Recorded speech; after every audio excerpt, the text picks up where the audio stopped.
శ్రీ రేణుకా ఎల్లమ్మ తల్లి జ్యోతిష్యాలయం భార్యాభర్తల సమస్యలు, ప్రేమ సమస్యలు, కుటుంబ సమస్యలు, వ్యాపారంలో నష్టం రావడం, మనశ్శాంతి లేకపోవడం, అనుకున్న పనులు కాకపోవడం, కోర్టు సమస్యలు, నరదృష్టి, సంతాన సమస్యలు, పెళ్లి కుదరకపోవడం, ఆరోగ్య సమస్యలు, వాస్తు, ఇంటి సమస్యలు, విదేశీ ప్రయాణం, ధనం నిలకడలేకపోవడం, మీకు ఎటువంటి పర్సనల్ సమస్యలు ఉన్నా జ్యోతిష్యం చెప్పబడును. కోయా గురూజీ లక్ష్మణరాజు గారు. Cell number 8466923012.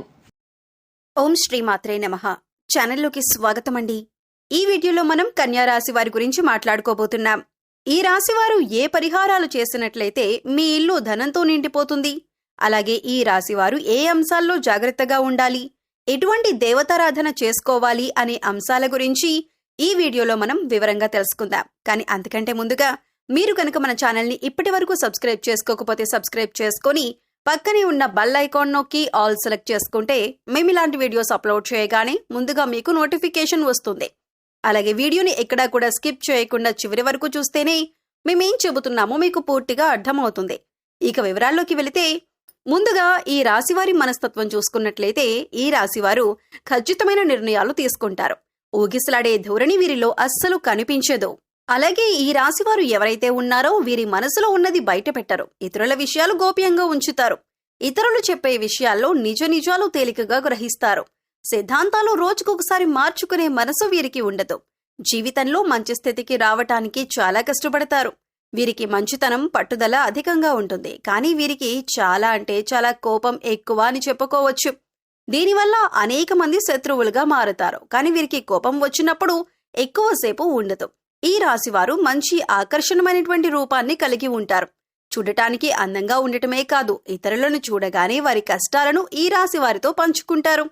ఈ రాశివారు మిత్రత్వాన్ని కోరుకుంటారు. ప్రతి విషయాన్ని చాకచక్యంగా ఆలోచించి తెలివిగా నిర్ణయాలు తీసుకుంటారు. ఇప్పటిదాకా మీరు గమనించే ఉంటారు, చాలాసార్లు చాలా విధాలుగా మీరు ఏదో ఒక పనిలో నష్టపోతూనే ఉన్నారు. కానీ ఈ చివరి దశకు వచ్చేటప్పటికీ మీరు ఏదో ఒక మార్గం ఎంచుకొని మరింత నష్టపోకుండా మిమ్మల్ని మీరు కాపాడుకుంటూ వచ్చారు. అది ఎందువల్లంటే ఈ దేవత అనుగ్రహం ఉండటం వలన మీకు ఈ విధంగా జరుగుతుంది. అయితే ఈ దేవత మిమ్మల్ని ఒకటి అడుగుతుంది. అలాగే మీరు కాని ఆ పని చేస్తే దేవత మిమ్మల్ని ఎన్నో రకాలుగా, ఎన్నో విధాలుగా సహాయపడుతుంది, అలా కాపాడుతుంది. మరి ఇప్పుడు ఏం చేయాలి మీరు? ఇలా ప్రతి ఒక్కటి కూడా చాలా క్లియర్ గా ఇప్పుడు మన వీడియోలో తెలుసుకుందాం. వీడియోని ఎక్కడా కూడా స్కిప్ చేయకుండా చివరి వరకు చూడండి. అప్పుడే మేము ఏం చెబుతున్నామో మీకు పూర్తిగా అర్థమవుతుంది. ప్రతిరోజు రాత్రిపూట మీరు పడుకున్న తర్వాత ఈ దేవత వస్తుంది. మీ చుట్టుపక్కలన్నీ పరిశీలిస్తూ తాను ఎంతో చక్కగా మిమ్మల్ని దీవిస్తుంది. అయితే మీకు చాలా రోజుల నుండి ఈ విషయం తెలియక మీరు ఏం జరుగుతోందని చెప్పేసి అనుకుంటున్నారు. ఇక దీంతో పాటు ఇద్దరు మనుషులు ఎవరైతే ఉన్నారో వాళ్ళు మీ జీవితంలో ప్రతి ఒక్క పని చెడిపోవాలని కోరుకుంటున్నారు. మీ జీవితంలో ఎంతో కొంత నష్టానికి కారణమయ్యే వాళ్ళు వీరిద్దరే. వాళ్ల పేర్లు ఏ అక్షరంతో స్టార్ట్ అవుతుందో అది కూడా ఈ వీడియోలో మనం వివరంగా తెలుసుకుందాం. మీరు ఈ ఇద్దరు మనుషులతో ఎంత జాగ్రత్తగా ఉంటే అంత మంచిదే. మీ లైఫ్ ని కంప్లీట్ గా పాడు చేసేది మాత్రం వీరిద్దరే. అయితే వీళ్ళకి అంత చనువు రావటానికి కారణం కూడా మీరే. ఎందుకంటే మీరు ప్రతి ఒక్కరిని నమ్మేస్తుంటారు. ఎంత నమ్ముతారంటే మీ లైఫ్ లో జరిగే ప్రతి ఒక్క విషయాన్ని మీరు ఎంతో క్లియర్ గా వీరికి ప్రతి ఒక్కటి చెబుతూ ఉంటారు. వీళ్లతో మీరు ఇంతకు ముందు కూడా చాలా విధాలుగా నష్టపోయి ఉన్నారు. వీళ్ళు మాయ మాటలు చెప్పగానే మళ్లీ వాళ్ళని మీరు నమ్మడం మొదలు పెట్టేస్తారు. దాని మూలాన మళ్లీ మోసం చేయటానికి అవకాశం కలుగుతుంది. మీరు ఇప్పటిదాకా ఎంతో కష్టపడి ఉంటారు. మీరెంతో శ్రమదానం చేస్తారు. కానీ ప్రతి ఒక్క పని ఏదైతే ఉందో అది నష్టానికి దారితీస్తుంది. దానికి కారణం కూడా వీరిద్దరే. అయితే వీరెవరూ కాదు, బయట వాళ్ళు అంతకన్నా కాదు. ఎందుకంటే బయట వాళ్లకు మన గురించి అంతగా తెలియదు. మీకు ఎక్కువగా తెలిసిన వాళ్ళు ఇటువంటి పనులు చేస్తూ ఉంటారు. మనం ఏదైనా కొత్త వస్తువు కొన్నా, మనం కాస్త అభివృద్ధిలోకి వస్తున్నా చాలు వీళ్ళు కళ్లల్లో నిప్పులు పోసుకుంటారు. మీరు బాధలో ఉంటే వాళ్ళు సజెషన్ ఇవ్వాలని చెప్పేసి ఎదురు చూస్తూ ఉంటారు. వీళ్ళెప్పుడు కూడా మీ చుట్టుపక్కలే ఉంటారు. కానీ వీళ్ల గురించి మీకు సరైన అవగాహన లేకపోవటం, మీరు మరింతగా వీళ్ళని నమ్మేసి ప్రతి ఒక్క విషయాన్ని వీళ్ల దగ్గర తెలియజేస్తూ ఉంటారు. ఇదే అవకాశంగా తీసుకొని ప్రతి ఒక్కటి మీకు రివర్స్ ప్లాన్ చేసుకొని వాళ్ళ ప్లాన్లో వాళ్ళు సక్సెస్ అవుతున్నారు. కాబట్టి మీరు ఎప్పుడూ కూడా ఏ పని చేయాలనుకున్నా, మీరు ఏ నిర్ణయం తీసుకోవాలనుకున్నా మీరు మాత్రం ఎప్పుడూ కూడా ఎవరితో ఆ పని గురించి డిస్కస్ చేయకండి. ఆ పని జరిగిన తర్వాత వేరే వాళ్లకు తెలియజేసేలా ఉండండి. అయితే మొట్టమొదటగా మీరు జాగ్రత్తగా ఉండవలసిన వారి పేరు మొదలయ్యే అక్షరం కలిగిన పేరేంటంటే ఎస్ అక్షరంతో ఎవరి పేరైతే ఉంటుందో వాళ్ళు ఎప్పుడు చూసినా కూడా ఎక్కువ శాతం జలస్ గా ఫీల్ అవుతూ ఉంటారు. వాళ్ళు ఎప్పుడు కూడా బయటకు వేరే వాళ్ళకి ఎంతో సానుభూతి చూపిస్తున్నట్టుగా ఉంటారు. కానీ వాళ్ళు చేయాల్సిన పనులన్నీ చాలా సైలెంట్గా చేసుకుంటూ పోతారు. వీళ్ళు ఎప్పుడు కూడా మనతో కలిసి ఉన్నట్లుగానే నటిస్తారు. కాబట్టి మీ జీవితంలో కూడా ఇటువంటి వారు ఉన్నట్లయితే జాగ్రత్తగా ఉండండి. ఇది కలికాలం. కలికాలంలో పాజిటివిటీ అనేది అస్సలు లేదు కాబట్టి ఎలాంటిదేది కూడా జరగదు అనుకోవటానికి.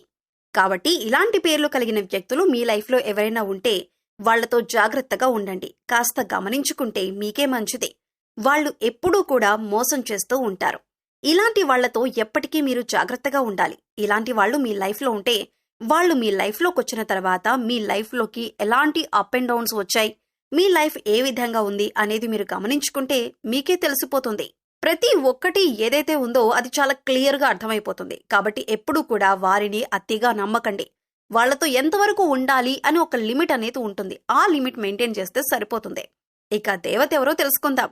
ఆ దేవత మిమ్మల్ని ఎప్పటి నుంచో అనుగ్రహిస్తుంది. అంటే మిమ్మల్ని చాలా రోజులుగా, అంటే దాదాపు 10 సంవత్సరాల నుంచి మీ మీద కటాక్షం చూపిస్తూనే ఉంది.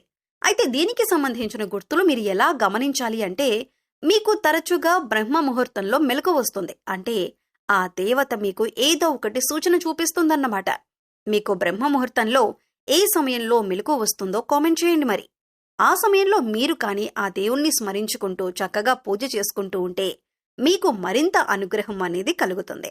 ఎప్పుడు కూడా మనకి బ్రహ్మ ముహూర్తంలో పదే పదే మెలకు వస్తుంది. అంటే ఏదో ఒక దైవశక్తి మనకు అనుసంధానమై ఉంటుంది. కాబట్టి అటువంటి అనుభవాన్ని చెందుతారు.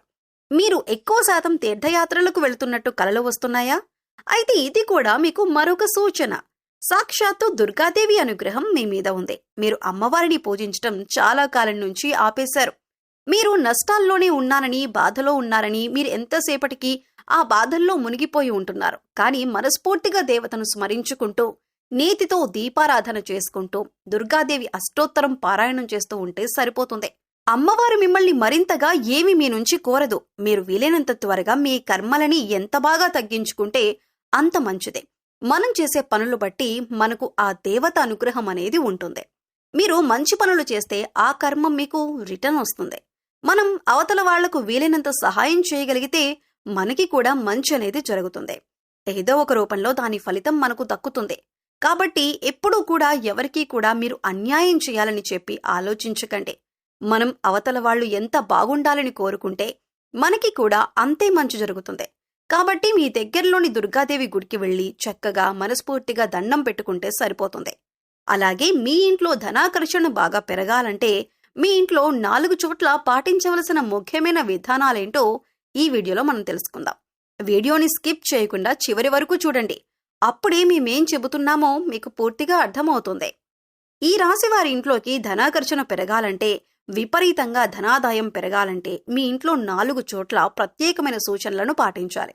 మొట్టమొదటిగా గుమ్మం, రెండవది వంటగది, మూడవది బీరువా, నాలుగవది పూజామందిరం. ఈ 4 చోట్ల 4 ప్రత్యేకమైన 2 సూచనలను పాటించినట్లయితే మీ ఇంట్లోకి ధనాకర్షణ అనేది పెరుగుతుంది. అయితే ధనాకర్షణ బాగా పెరగాలి అంటే ముందుగా ఏం చేయాలో తెలుసుకుందాం.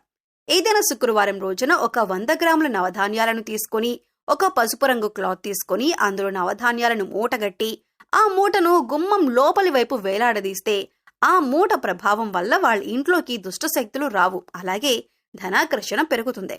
ఆ తర్వాత రెండవది వంటగది. వంటగదిలో ఏం చేయాలంటే శుక్రవారం రోజు ఉదయం 6 గంటల నుంచి 7 గంటల మధ్య ప్రాంతంలో, మధ్యాహ్నం 1 నుంచి 2 గంటల మధ్య ప్రాంతంలో, రాత్రి 8 నుంచి 9 గంటల మధ్య ప్రాంతంలో, ఈ 3 సమయాల్ని శుక్రహోర అని పేరుతో పిలుస్తారు. ఈ సమయంలో మీ వంటగదిలో ఒక పళ్ళెం ఉంచి ఆ పళ్ళెంలో కళ్ళుప్పు వేసి దాని మీద ఒక పసుపు కొమ్ము ఉంచాలి. ఇలా చేస్తే ఇంట్లోకి ధనాకర్షణ విపరీతంగా పెరుగుతుంది. ఇక మూడవది బీరువాలోకి ధనాకర్షణ బాగా పెరగాలంటే మీరేం చేయాలంటే ఒక తెలుపు రంగు వస్త్రం లేదా పసుపు రంగు వస్త్రం తీసుకొని అందులో కొద్దిగా పచ్చకర్పూరం, కొన్ని యాలకులు వేసి మూటగట్టి బీరువాలో ఉంచాలి. ఇలా చేస్తే ఇంట్లోకి ధనాకర్షణ పెరుగుతుంది. పూజ గదిలో మీరు పూజ పూర్తి చేసుకున్న తర్వాత పచ్చి ఆవు పాలు నైవేద్యం పెట్టండి. లక్ష్మీదేవికి పూజ చేసి ఖచ్చితంగా పచ్చిపాలు నైవేద్యంగా పెట్టాల్సిందే. ఇలా చేస్తే ఇంట్లోకి ధనాకర్షణ విపరీతంగా పెరుగుతుంది. ఏ ఇంట్లో అయితే గుమ్మం దగ్గర, వంటగదిలో, పూజ గదిలో, అలాగే బీరువాలో ఈ 4 విధి విధానాలు పాటిస్తారో ఆ ఇంట్లోకి ధనాకర్షణ విపరీతంగా పెరుగుతుంది. అనేక మార్గాలలో ఆదాయాన్ని మీరు ఖచ్చితంగా పెంచుకుంటారు. ఇంటి ముందు పెట్టినటువంటి నవధాన్యాలు మాత్రం 3 నెలలకు ఒకసారి మార్చుకుంటూ ఉండాలి. నవధాన్యాలు ఎవరు తొక్కని చోట పారేయాలి. ఈ పరిహారం పాటించి చూడండి, మీరు ఆర్థిక కష్టాల నుంచి బయటపడతారు. సో చూశారు కదండి, మీకు ఈ వీడియో నచ్చినట్లయితే తప్పకుండా లైక్ చేసి మన ఛానల్ని సబ్స్క్రైబ్ చేసుకోండి. అలాగే మీ ఫ్రెండ్స్ అండ్ ఫ్యామిలీ మెంబర్స్లో ఎవరైనా కన్యా రాశి వారు ఉంటే వారితో ఈ వీడియోని షేర్ చేసుకోండి. మరో చక్కటి వీడియోతో మళ్ళీ కలుద్దామండి. ఓం శ్రీ మాత్రే నమః.